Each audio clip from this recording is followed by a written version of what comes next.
Winter Ethos, our new collection. We've been inspired this season by the garden, and it's a particularly exciting shoot for us because the whole team are involved. And so they have gone away and thought about shapes and then come back, and we decided how they can look like they're from the garden, whether they be a shape that's like a flower, whether they be just a hairstyle we wanted to do, and then the girl looks like she's been in the garden all night and her hair's been dishevelled or drenched by rain. That's the kind of feeling we're trying to get across today.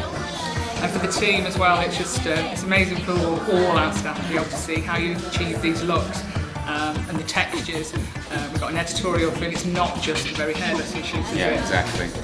But for them to understand how to do the old traditional techniques and then transfer it and use it in a shoot like this is